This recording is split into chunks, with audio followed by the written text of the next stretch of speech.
అందరికీ నమస్కారం. ఉద్యోగులు, పెన్షనర్లు, ఉపాధ్యాయులకు సంబంధించిన ప్రతి అప్డేట్, ప్రతి సమస్య పట్ల సపోర్టివ్‌గా వీడియోస్ అయితే వస్తాయి. తప్పకుండా సబ్స్క్రైబ్ చేసుకోండి. వీడియోస్ అయితే లైక్ చేస్తూ ఉండండి. ఇక తెలంగాణ ఉద్యోగుల సంక్షేమానికి ప్రభుత్వం ఏ విధంగా మరి కృషి చేస్తుంది అనే అంశంపై మీ యొక్క కామెంట్‌ను కూడా కామెంట్ సెక్షన్‌లో పెట్టండి. ఉద్యోగులందరూ, పెన్షనర్లందరూ కూడా. ఇక విషయంలోకెళ్తే స్థానిక సంస్థల ఎన్నికల నిర్వహణకు సంబంధించి సర్వం సిద్ధం చేసింది తెలంగాణ ప్రభుత్వం. ఇంక ఈ ఎలక్షన్ కమిషన్ కూడా మరి ఈ ఎలక్షన్ నిర్వహించడానికైతే రెడీ అవుతోంది. ఇక త్వరలో జూన్ 23వ తేదీన తెలంగాణ క్యాబినెట్ సమావేశం కూడా నిర్వహించబోతున్నారు.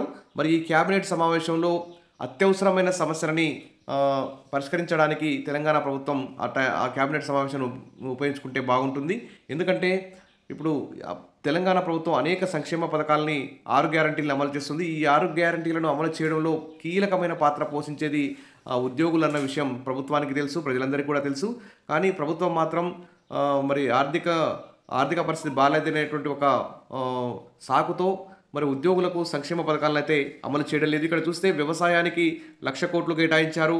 ఎన్ని ఆర్థిక ఇబ్బందులు ఉన్నా సంక్షేమ పథకాలు ఆగవని ప్రభుత్వం చెబుతుంది.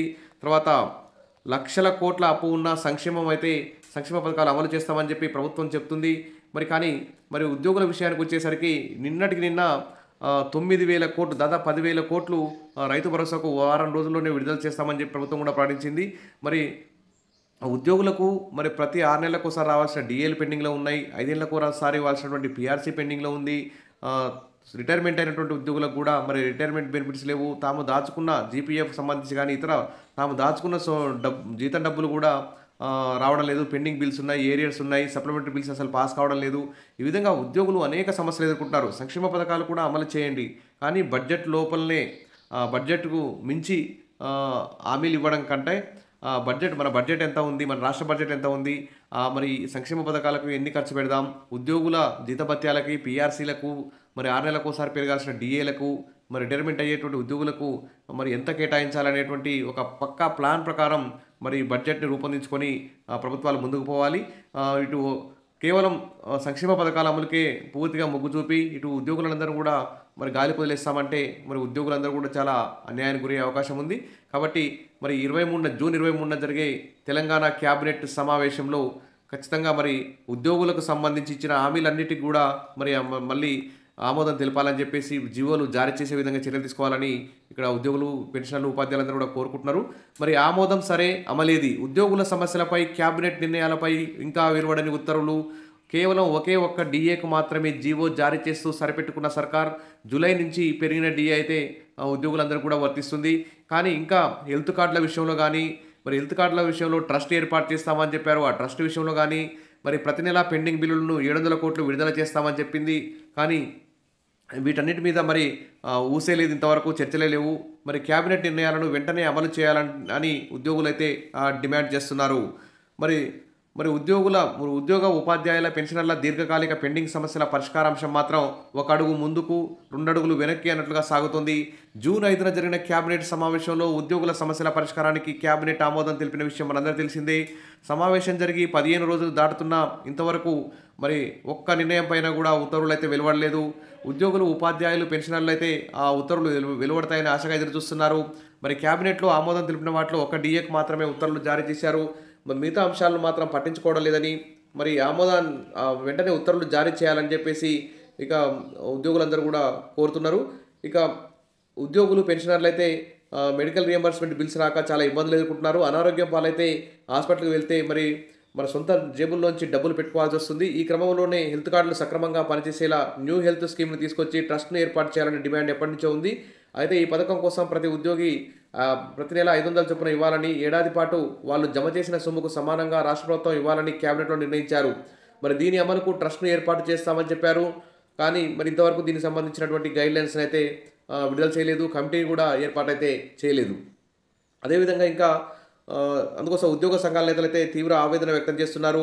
ఉద్యోగులకు ఇప్పుడు మరొకటి వచ్చే ఏడాది ఏప్రిల్లో డిఏలు ఇస్తామని ప్రకటించినట్లుగానే వాటికి సంబంధించినటువంటి ఉత్తర్వులు కూడా ప్రభుత్వం ఇటీవల జారీ చేసింది. వీటితో పాటు రిటైర్మెంట్ బెనిఫిట్స్, మెడికల్ తదితర పెండింగ్ బిల్లన్నీ కలిపి 10,000 కోట్ల వరకు ఉన్నాయి. వీటన్నిటిని ఒకేసారి చెల్లించడం సాధ్యం కాకపోవడంతో ప్రతి నెల 700 కోట్లకు తగ్గకుండా చెల్లిస్తామని క్యాబినెట్ నిర్ణయించింది. మరి ప్రభుత్వం చెప్పినట్లుగా జూన్ నెలకు సంబంధించి 700 కోట్ల విడుదల చేయాలని ఉద్యోగ సంఘాల నేతలైతే కోరుతున్నారు. కానీ ఇంతవరకు అయితే ఒక్క పైసా కూడా విడుదల కాలేదు. మరి క్యాబినెట్‌లో ఆమోదించిన నిర్ణయాలు కూడా అమలు కాకపోవడంతో ఉద్యోగులైతే తీవ్ర అసంతృప్తిలో ఉన్నారు. ఇదిలా ఉంటే క్యాబినెట్ నిర్ణయాలను అమలు చేయాలని, పెండింగ్ బిల్లులను విడుదల చేయాలని డిప్యూటీ సీఎం బట్టి విక్రమార్కను పలువురు ఉద్యోగ సంఘ నేతలు కూడా కలిసి కోరడంతో త్వరలోనే అమలు చేస్తామని ఆయన సానుకూలంగా స్పందించినట్టు చెప్పారు. మరి క్యాబినెట్‌లో తీసుకున్న నిర్ణయాలు ఏంటివి? జూన్ 25వ తేదీన క్యాబినెట్ నిర్వహించారు కదా! ఆ క్యాబినెట్‌లో ఏ నిర్ణయాలు తీసుకున్నారంటే ఉద్యోగుల సమస్యల పరిష్కారానికి జాయింట్ స్టేట్ కౌన్సిల్ ఏర్పాటు చేయాలని, ఉద్యోగ సంఘాలకు గుర్తింపు ఇవ్వాలని నిర్ణయించారు. మరి వీటన్నిటికి సంబంధించి కూడా మరి జూన్ 23వ తేదీ నిర్వహించే క్యాబినెట్ సమావేశంలో మరి ఉత్తర్వులైతే విడుదల చేసే విధంగా చర్యలు తీసుకోవాలి. సచివాలయంలో ఉద్యోగుల కోటా 12.5% ఉండాలని కోరారు. దీనికి క్యాబినెట్ ఆమోదం తెలిపింది. కానీ ఉత్తర్వులు వెలువడలేదు. 317 సంబంధించి కూడా ఉత్తర్వులైతే వెలువడలేదు. ఇక గత ఎన్నికల సమయంలో బదిలీ చేసిన అధికారులను తిరిగి పాత స్థానాలకు పంపాలని ఉద్యోగులు డిమాండ్ క్యాబినెట్ ఆమోదించింది. దీని మీద కూడా ఉత్తర్వులైతే రాలేదు. ఇక స్టేట్ లెవెల్ మెడికల్ ఇన్వాలిడేషన్ కమిటీని ఏర్పాటు చేయాలని ఉద్యోగులు కోరుతున్నారు. మరి దీని మీద కూడా ఉత్తర్వులు అయితే రాలేదు. ఇక డిపార్ట్మెంటల్ ప్రమోషన్ కమిటీల సమావేశాలను రెగ్యులర్గా నిర్వహించడానికి కూడా ఆమోదం లభించింది. దీనికి సంబంధించి కూడా మరి ఉత్తర్వులు అయితే రాలేదు. ఉద్యోగుల వాహన అద్దెలను వెంటనే క్లియర్ చేసి ఇచ్చే ధరలను పెంచాలని విజ్ఞప్తి క్యాబినెట్ ఆమోదించింది. రిటైర్డ్ ఉద్యోగులను మళ్లీ విధుల్లోకి తీసుకోకూడదని నిర్ణయించింది. గ్రామ పంచాయతీ కార్యదర్శుల క్యాడర్ను పంచాయతీ గ్రేడింగ్ ప్రకారం నిర్ణయించాలని నిర్ణయించింది.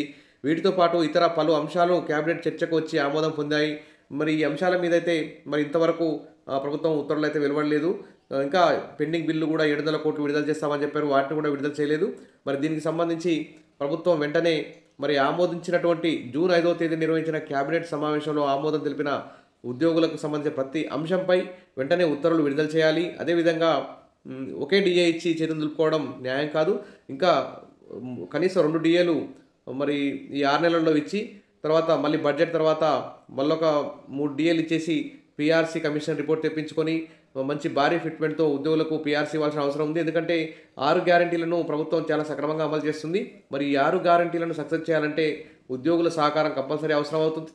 కాబట్టి ఉద్యోగుల యొక్క సంక్షేమానికి కూడా ప్రభుత్వం కృషి చేయాలి. ఉద్యోగుల ఆర్థికేతర సమస్యలన్నింటినీ వెంటనే పరిష్కరించి ఉద్యోగులతో మంచిగా పనిచేయించుకొని తెలంగాణని భారతదేశంలోని నెంబర్ 1 స్థాయికి తీసుకుపోవడానికి ఉద్యోగులు, ప్రభుత్వం, ప్రజలు అందరూ కలిసికట్టుగా పనిచేస్తేనే మన తెలంగాణ రాష్ట్రం సక్సెస్ అవుతుంది. కాబట్టి ప్రభుత్వం ఆ దిశగా చర్యలు తీసుకోవాలని కోరుకుందాం. ఉద్యోగ సంఘాల నాయకులు కూడా, జేఏసీ కూడా ప్రభుత్వం మీద ఒత్తిడి తీసుకురావాలి. ఎందుకంటే ఉద్యోగులందరూ కూడా అసంతృప్తిగా ఉన్నారు. మరి ఉద్యోగులందరినీ సంతృప్తిపరిచే విధంగా ఈ ద్రవ్యోల్బణం ధరలు పెరిగినందువల్ల వారి జీతం అయితే చాలా తక్కువ అనిపిస్తుంది ప్రస్తుతం. కాబట్టి వారి యొక్క ఆర్థిక నష్టాన్ని పూడ్చడానికి ఉద్యోగ సంఘాల జేఏసీ కూడా ప్రభుత్వం మీద ఒత్తిడి తీసుకురావాలి. డిఏలు, పీఆర్సీలు, pending bills, retirement benefits, arrears, ఈ విధంగా పలు అంశాల మీద ఉద్యోగ సంఘాలు యాక్టివ్గా పనిచేసి ఉద్యోగులందరూ కూడా న్యాయం చేసేలా పనిచేస్తాయని చెప్పి ఆశిద్దాం. విషయాల ద బెస్ట్. మరిన్ని అప్డేట్స్ కోసం మన ఛానల్ని ఫాలో అవుతుండండి. వీడియోస్ అయితే లైక్ చేస్తూ ఉండండి. Thank you.